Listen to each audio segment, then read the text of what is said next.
Hola, buenos días a todos. Soy Alberto Nieto, como ha comentado Sergio, soy cardiólogo clínico aquí en La Risaca. Y bueno, he preparado una sesión eh, miscelánea, hablando un poco de algunas cosas que creo que pueden ser interesantes desde el punto de vista de la atención primaria. Y bueno, para empezar, pues decir que es importante, pues como sabéis, llevar una sistemática a la hora de leer un electro, porque siempre eh, puede que se nos escapen cosas si no seguimos un orden y no hacemos un repaso más o menos a todos los parámetros, ¿no? Hay diferentes formas de hacerlo. Esta me gusta porque va un poco en orden, ¿no? Desde la onda B hasta la onda D, pasando por los diferentes parámetros del electro. El contenido de la sesión, vamos a hablar un poco de alteraciones del voltaje, de la onda P, del QRS, segmento ST, ondas Q, ondas T y unas pocas palabras de síndrome coronario agudo. ¿De acuerdo? Es importante entender las diferentes derivaciones, pues tenemos derivaciones en el plano frontal, las derivaciones, como sabéis, de la cara inferior, 2, 3 y AVF, y 1 y AVL que miran hacia la cara lateral, ¿no? Cuando veamos un QRS positivo en 1 y AVL, vamos a estar en este cuadrante, el eje. Cuando sea positivo en 1 y negativo en AVF, vamos a estar en este cuadrante, que aquí entraremos en el hemibloqueo anterior. Y cuando sea negativo en 1 y positivo en AVF, estaremos en este cuadrante, que ya será un eje desviado a la derecha. El eje normal va de menos 30 a más 90 grados. Y luego las precordiales que están en el plano horizontal, iremos desde V1, son derivaciones que cogen, digamos, el voltaje del ventrículo derecho, sobre todo, y poco a poco vamos cogiendo más el voltaje del ventrículo izquierdo. Por eso la progresión normal en precordiales va a ir el QRS haciéndose más positivo hasta V6, y a la hora de medir el voltaje del ventrículo izquierdo nos fijaremos en la onda S de V6, onda R de V6, perdón, y onda S de V1. En conjunto, pues tenemos un sistema, digamos, en tres dimensiones, en el plano frontal y en el plano transversal. Hablando ya de la hipertrofia, la causa de la hipertrofia de ventrículo izquierdo pues va a ser sobre todo la sobrecarga de presión, hipertensión, estenosis aórtica, a veces pues, miocardiopatías como la miocardiopatía hipertrófica, y también las patologías que cursan con sobrecarga de volumen, como la insuficiencia aórtica o mitral, pues también pueden causar hipertrofia.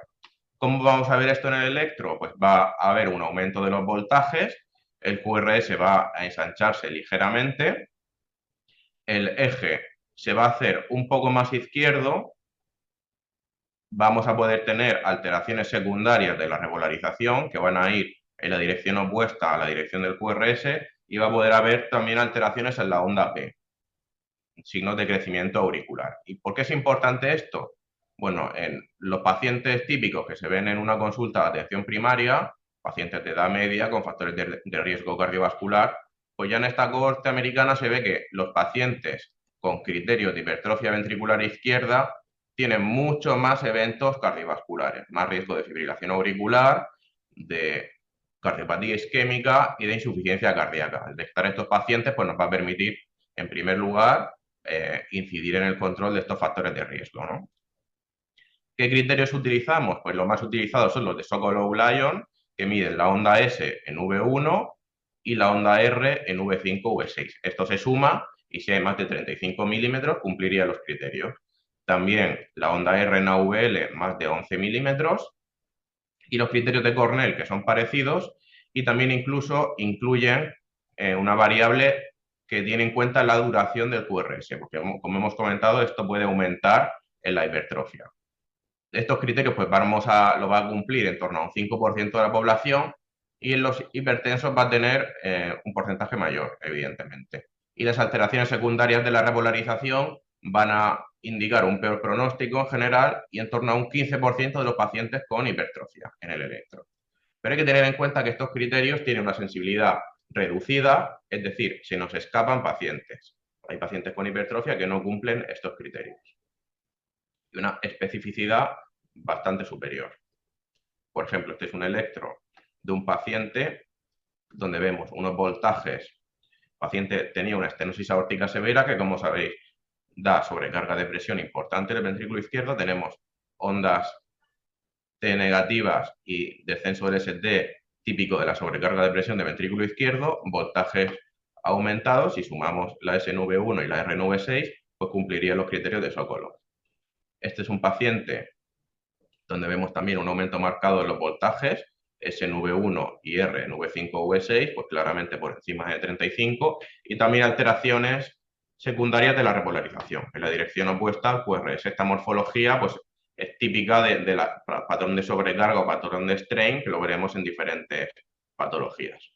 Y hay que distinguirlo de otros patrones, pues como en la cardiopatía isquémica, donde hay un descenso del ST más horizontal, insuficiencia aórtica. Hay veces que hay pacientes pues, que no cumplen los criterios estrictos de voltaje, pero pueden tener alteraciones de la repolarización. Aquí vemos en uno AVL y el paciente es un paciente hipertenso con algo de hipertrofia en el eco. Bajo voltaje lo vamos a ver en diferentes causas, pues típico en el derrame pericárdico, pero también se puede ver en la obesidad, patología pulmonar como enfisema o patologías que cursan con descenso de la masa ventricular, ¿no? Como las miocardiopatías. En general, amplitud del QRS en menos de 10 milímetros en precordiales o menos de 5 milímetros en plano frontal.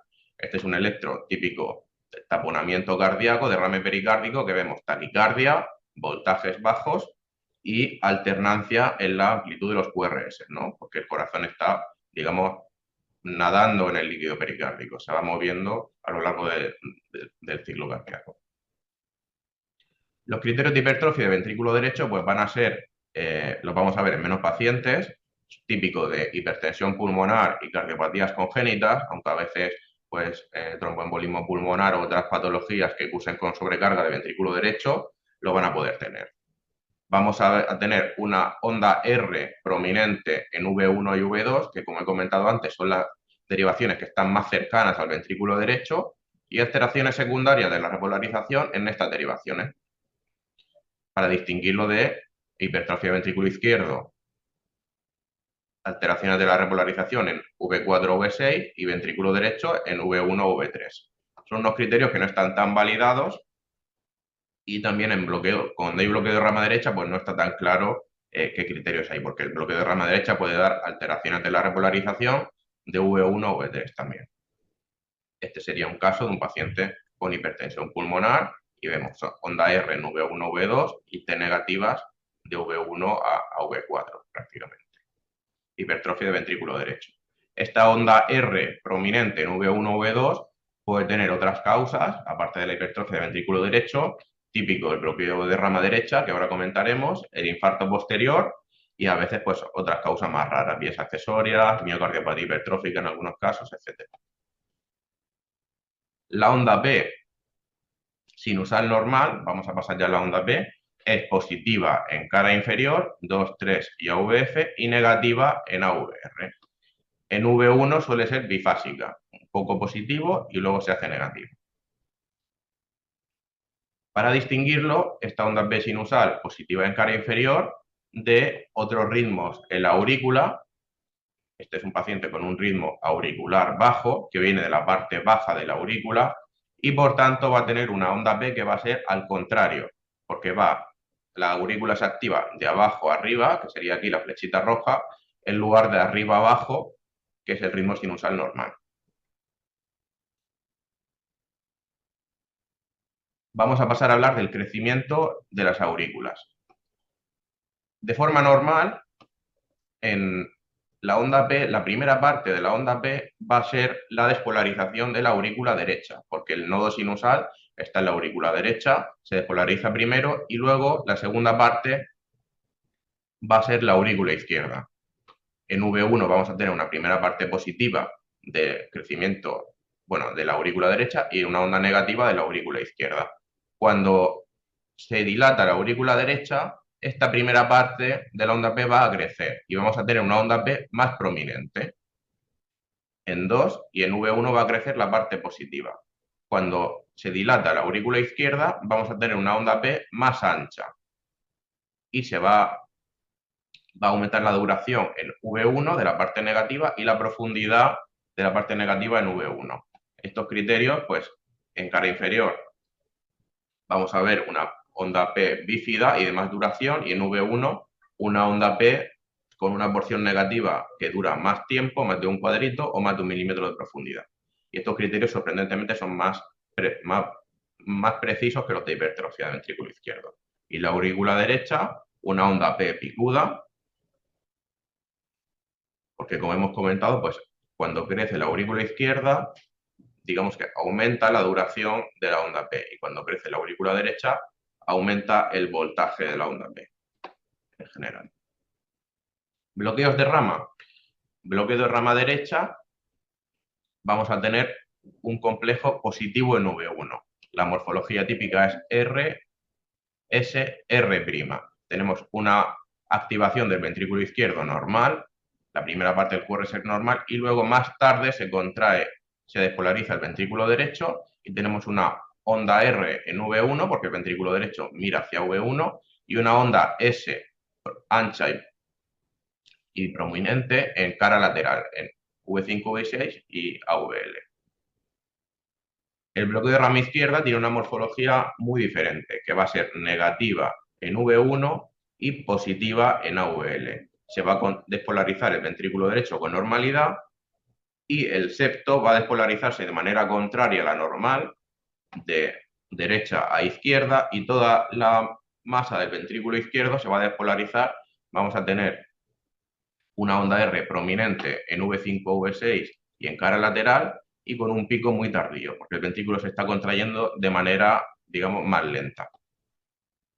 Esto va a generar pues, posibilidad de asincronía y disfunción ventricular en algunos pacientes, en el caso de bloqueo de rama izquierda. Aquí os pongo dos ejemplos. En el primero vemos un ejemplo típico de bloqueo de rama izquierda, que es una onda R negativa en V1 y positiva en cara lateral en V6, AVL. Y el bloqueo de rama derecha tenemos una RS, R' en V1 y una onda S ancha en 1 AVL y V6. Vemos que las alteraciones de la repolarización en los bloqueos de rama tienen una dirección opuesta a la dirección del QRS. Pues si el QRS es positivo, vamos a tener un, digamos, descenso de ST y T negativa. Y al contrario.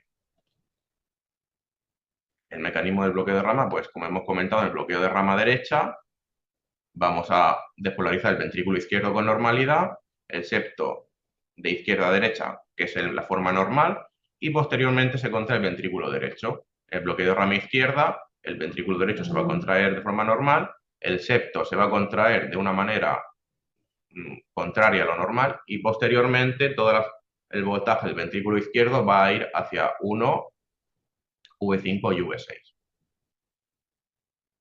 El hemibloqueo anterior, la rama izquierda se divide en dos fascículos. El fascículo posterior tiene muchas ramificaciones y es difícil que se bloquee, pero el fascículo anterior pasa cerca del tracto de salida del ventrículo izquierdo, y en pacientes hipertensos, pacientes con valvulopatías, es un fascículo más sensible que se puede bloquear parcial o totalmente. Cuando esto ocurre, el ventrículo izquierdo no se despolariza más lento, es decir, el QRS va a ser estrecho, pero digamos, la orientación de la despolarización va a ser diferente. Esto va a dar lugar a una desviación del eje a la izquierda. Vamos a tener un eje, normalmente cuando hay un bloqueo completo de este fascículo, entre 45 y 90 grados negativo. ¿Esto cómo lo vamos a ver? Como una onda S profunda, hay poquita R y mucha S en cara inferior, complejos negativos en cara inferior y positivos en AVL. Típicamente la onda S en 3 va a ser mayor que en 2. Y el QRS, en ausencia de bloqueo de rama derecha, pues va a ser estrecho. Aquí tenemos un caso de bloqueo de fascículo anterior. Tenemos complejos negativos en cara inferior y positivos en 1 y en AVL. El QRS va a ser estrecho. Bloqueo de fascículo anterior izquierdo o hemibloqueo anterior. También el hemibloqueo anterior puede estar presente cuando hay un bloqueo completo de rama derecha, onda R en V1 y onda S ancha y profunda en V6 y en AVL. Cuando tenemos bloqueado el fascículo anterior izquierdo y la rama derecha, tenemos más posibilidad, en caso de síncope, que haya sido por un bloqueo V completo, por un trastorno avanzado de la conducción. Entonces, paciente con bloqueo de rama derecha, mi bloqueo anterior y síncope, pues hay que plantearse remitir a urgencias. Vamos a pasar a hablar de la repolarización precoz, que es una alteración frecuente en gente joven. La prevalencia pues depende un poco de la población, pero entre un 5-18%, algunas series hasta el 30% de las personas pueden tener un patrón de repolarización precoz. Vamos a tener una elevación del punto J con una morfología muy típica que todos tenemos que quedarnos con ella. Una muesca o anzuelo o una caída lenta del QRS son los patrones típicos de la repolarización precoz. Las ondas T suelen ser prominentes, asimétricas, y bueno, el cociente entre la altura de la onda P y la altura del QRS pues va a ser bajo porque tenemos poca elevación del ST para la altura de la onda T. Está la morfología de muesca y la morfología de la caída lenta de la QRS. Patrón típico de repolarización precoz. Aquí vemos un paciente, un chico joven, tiene un segmento ST pues, con una pequeña elevación cóncava, difusa, y esta caída lenta del QRS, que es el patrón típico de la repolarización precoz. Es importante decir que este patrón puede ser dinámico. Cuando el paciente, la persona se taquicardiza, este patrón disminuye o desaparece. Entonces podemos tener pacientes que de electro a electro, según el tono vagal y la frecuencia cardíaca, esta repolarización precoz puede notarse más o menos, sin que sea patológico. La pericarditis aguda da unas alteraciones que muchas veces se pueden confundir con las de la repolarización precoz. Tenemos también una elevación cóncava y difusa del segmento ST, normalmente más marcada que la repolarización precoz. Es frecuente también la taquicardia sinusal, en pericarditis pues por la fiebre, por el dolor, por el derrame pericárdico. Y típico el descenso del segmento PR. Esta pericarditis tiene unas fases pues, que no siempre se cumplen, pero es solamente para que tengáis en cuenta que las ondas T se pueden invertir en la fase subaguda de la pericarditis, siendo parte normal de la evolución. Aquí tenemos un caso, elevación de pericarditis aguda, elevación cóncava y difusa del segmento ST, descenso del PR que se ve aquí muy bien en 1, y este paciente tenía también derrame pericárdico. Para distinguir la repolarización precoz de la pericarditis aguda, en la repolarización precoz vamos a ver más la elevación del ST en precordiales, no vamos a tener descenso del PR, las ondas T van a ser más prominentes en estos pacientes jóvenes y en proporción al segmento ST va a haber más onda T. Aquí vemos el primer caso, repolarización precoz, y en el segundo caso una pericarditis aguda donde vemos que en proporción a la elevación del ST la onda T es menor. Este es un chico que de hecho está citado hoy en mi consulta, chico joven con una pericarditis, donde vemos una elevación muy marcada del segmento ST, pero también tenemos alteraciones típicas de la repolarización precoz. Esta muesca, que se ve muy bien en V4, V5, un patrón de repolarización precoz. Este chico con el tratamiento con ibuprofeno vemos cómo las alteraciones de la repolarización y la elevación del ST disminuye, existiendo las alteraciones típicas de la repolarización precoz.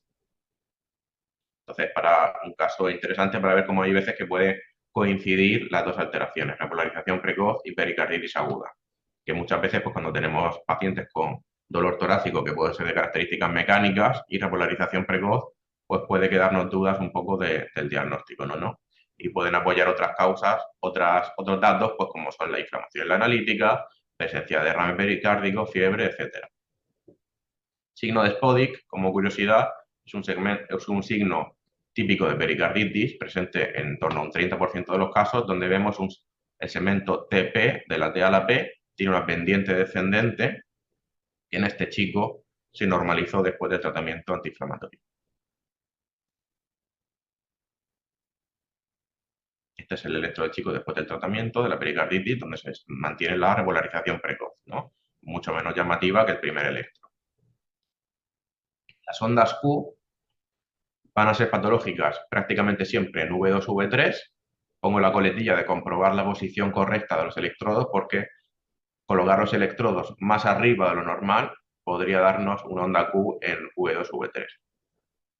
Y luego, si tenemos una onda Q más de 1 milímetro de anchura, más de un cuadrito de anchura, perdón, o más de 1 milímetro de profundidad, entonces derivaciones contiguas, cara inferior, cara lateral o precordiales.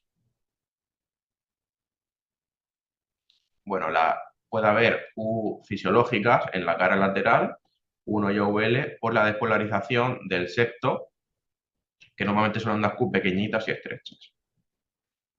Como curiosidad, muchas veces vemos pacientes con ondas Q en la cara inferior que no tienen infarto inferior en el ECMO. Estos pacientes, con la inspiración profunda, en muchos de ellos las ondas Q desaparecen. ¿De acuerdo? Este es un estudio donde cogieron 50 pacientes con ondas Q en la cara inferior y más del 80% con la inspiración profunda dejaba de cumplir criterios para ondas Q patológicas. ¿De acuerdo? Puede haber también ondas Q posicionales. Este es un paciente con, vemos, una onda Q en V1, V3 con además ondas, ¿no?, T negativas, es una Q de un infarto anterior, claramente patológicas. Aquí vemos unas ondas Q patológicas en la cara inferior, con también alteraciones de la repolarización secundarias, un infarto inferior subagudo. Y aquí vemos pues, un paciente que tiene pues, unas ondas que realmente no son ondas Q, tiene una pequeña R delante, y este paciente tenía un eco normal, ¿de acuerdo? Que es un patrón que es bastante frecuente.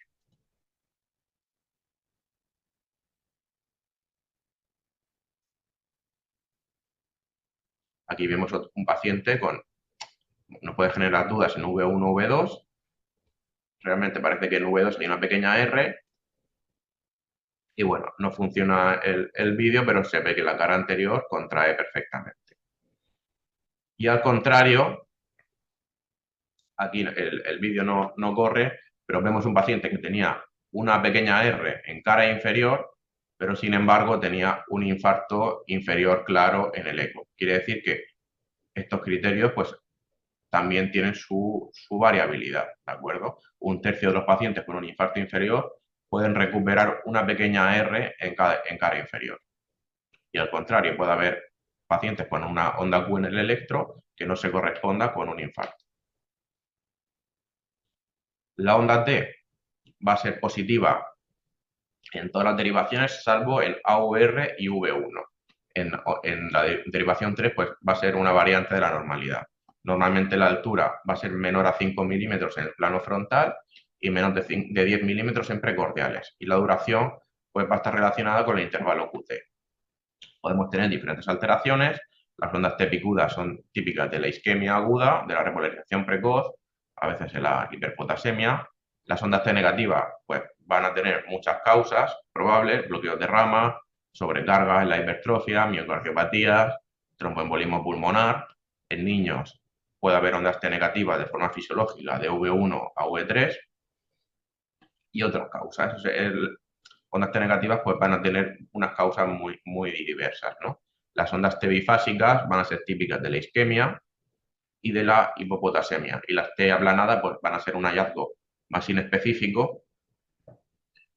También las podemos ver en la isquemia o en hipopotasemia. Este es un caso de una paciente con una miocardiopatía hipertrófica, donde vemos aquí en 1 y en OVL ondas T negativas, y llamativamente el voltaje en el electro va a ser relativamente normal, ¿vale? El límite de alto, pero normal.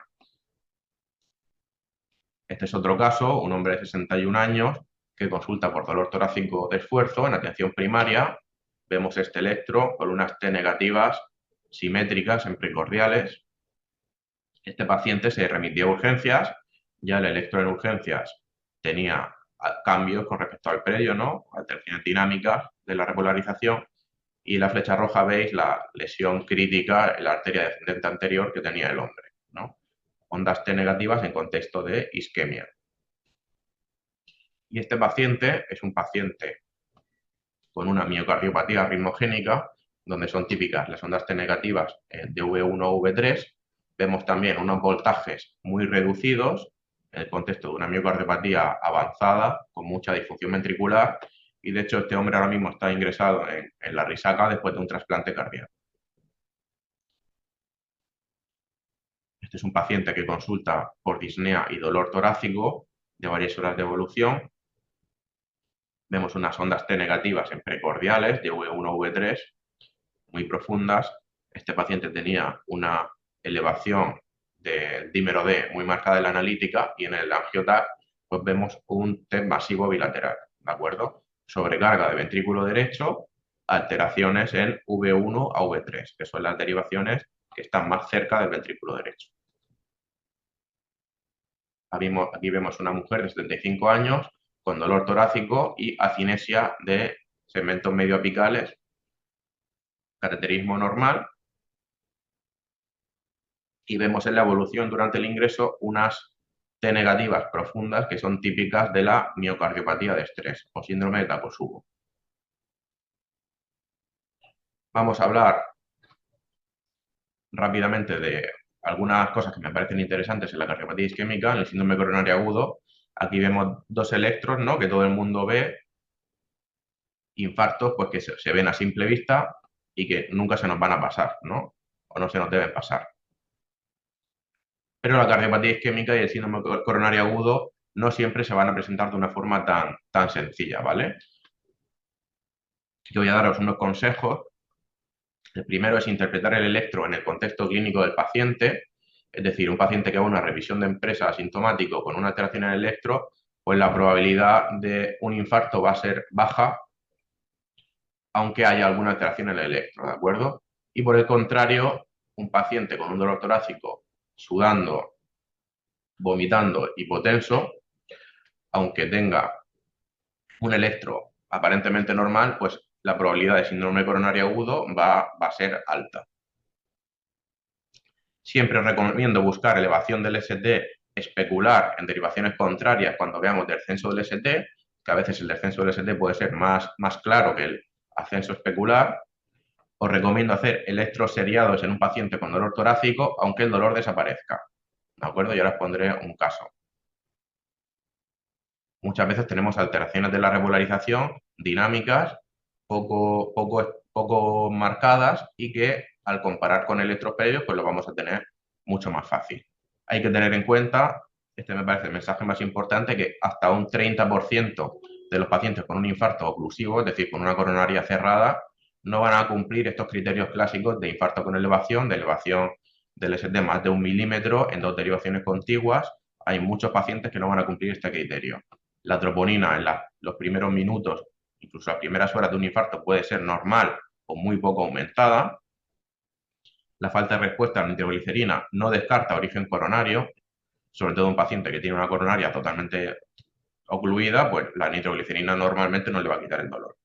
Tener en cuenta que el electro digitalizado salva vidas, y que tener un electro previo de un paciente en determinado momento puede ser lo que nos lleva a un diagnóstico, ¿de acuerdo?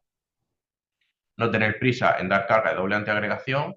Esto lo vemos a veces, pues pacientes con angina secundaria a una FA rápida, se da la carga de antiagregación y luego en el hospital pues hay que anticoagularlos, y esto supone un aumento del riesgo de sangrado. ¿De acuerdo? Pacientes que pueden tener un diagnóstico alternativo, síndrome aórtico agudo, etcétera, o pacientes con alto riesgo de sangrado, donde podemos perjudicarlos si en un caso no claro damos la doble antiagregación, ¿vale? Como curiosidad, en las guías de infarto que acaban de salir, pues esta carga de doble antiagregación en el infarto con elevación, pues tiene una indicación 2B.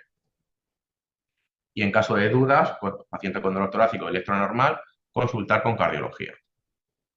Y ya para concluir, pues mensaje que la cardiopatía isquémica tiene muy mala leche y siempre hay que estar preparado para presentaciones atípicas o casos que nos podemos llevar muchas sorpresas, ¿de acuerdo? Estas son dos imágenes de las nuevas guías de infarto,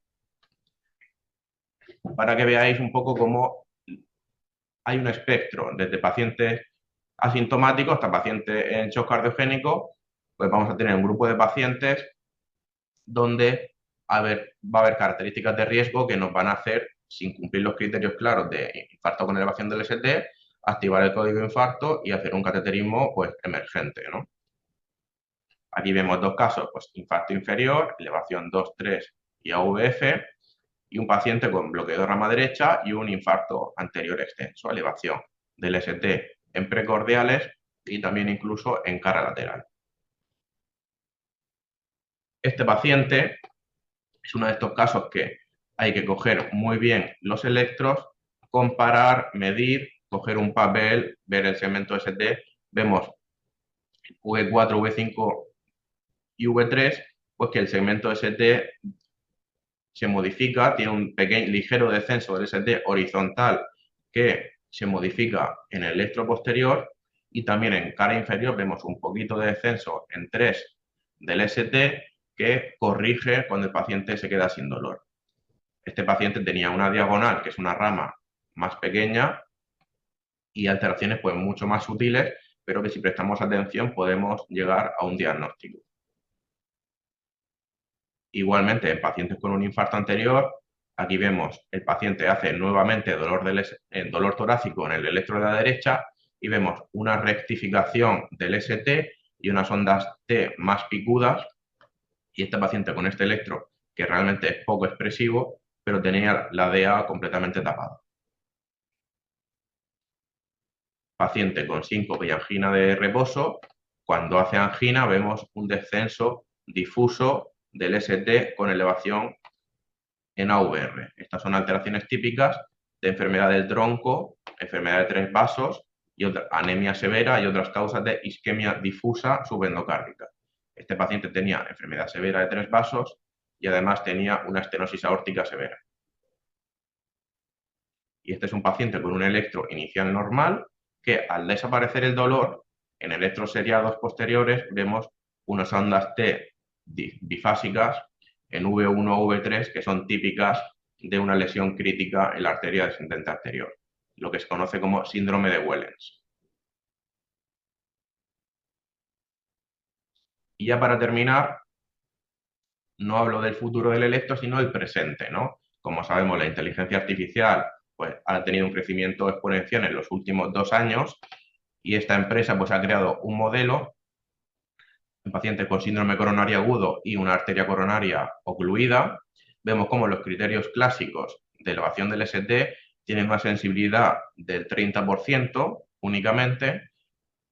Cardiólogos expertos tienen una sensibilidad del 70% y este modelo de inteligencia artificial llega a una sensibilidad al 80%, ¿vale? Y yo, como coletilla, diría que un médico experto con una inteligencia artificial, pues seguramente llegaremos por encima del 80%, ¿de acuerdo? Y bueno, esto es todo lo que os quería comentar. Si tenéis alguna pregunta, pues estoy encantado de resolverla. Muchas gracias a todos.